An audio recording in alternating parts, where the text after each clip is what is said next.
Okay, so now you should have your liner and your leather outer shell all together. This is what it looks like. Um, should be pretty well, almost done. And at this point, we're going to switch and we're going to go back to using sinew, and we're going to start sewing the trim onto our moccasins. So with this one, we're not doing fur trim, we're just doing a leather trim. I'm just going to start with a really short piece because that's all I have in front of me. You can start with a newer, longer piece if you like. But we're going to take one of these little 1-inch pieces, and we're just going to, you may have to measure and see if you need to trim. Mine, I need to trim off a little bit.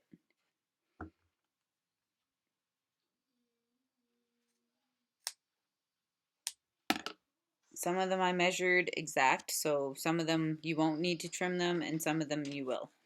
At this point, you can decide if you want the opposite way to have a two-toned moccasin, or if you want to keep it all nice, soft, or fuzzy. We're just going to sew this on.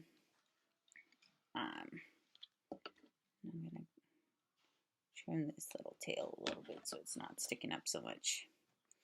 And first, what you're going to do is about a quarter of an inch up, we're just going to poke our sinew through, and we're going to hold it there, and we're just going to sew this piece on, and you're just going to center it as best as you can. And the same thing with your stitches, you're going to try and make sure that they're the most centered. These aren't going to be tiny stitches. It's the same where you can do about a half a centimeter. We're just going to keep holding that. Oh, I need my thimble. And at this point, we're going to do an in and out stitch, not a whip stitch. It's going to be an in and out, and you want to make sure that you're always placing your needle, and you're going to do all of your stitches about halfway through that leather piece. Same thing, about a half a centimeter. Doesn't have to be huge stitches. You can make them a bit smaller if you like.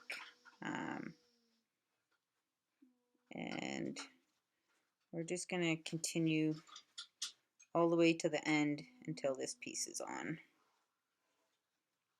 You'll want to make sure that you have your thimble on because this is a lot thicker sewing. And as you see, I kind of use my table to push the needle through because I don't like to switch sides. I guess it's a personal thing, but I just don't really switch sides. And if I come up a little too close to the edge, then I just reposition my needle and go through one more time just to make sure it's pretty much in the center.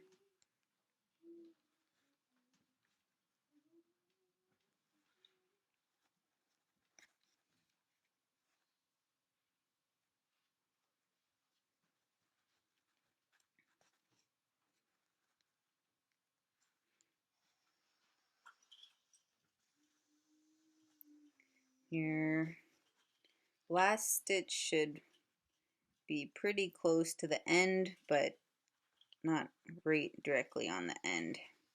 So when you're done, you should see a nice little stitching holding it together. And then I'm going to go to the back side, and this last little corner here, I'm just going to push my needle through to the other side, and then I'm going to do my knot into the fleece portion. So make a little stitch so that we have a little loop here and do the same thing where we go around the needle twice, pull it nice and tight, and then I normally like to do 2 stitches at this part.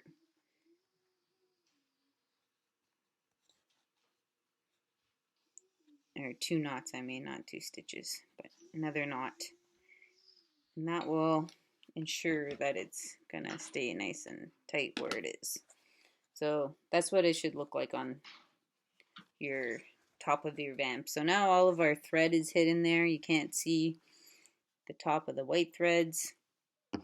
Next, we're going to do the same thing, but we're going to use our 2-inch strip, and we're going to put it as close to the edge as possible, and we're just going to, most of it's going to be dangling down on the side, and maybe just about a centimeter overlap on the back side. And we're going to do the same thing, just straight stitches, and we're going to go all the way around.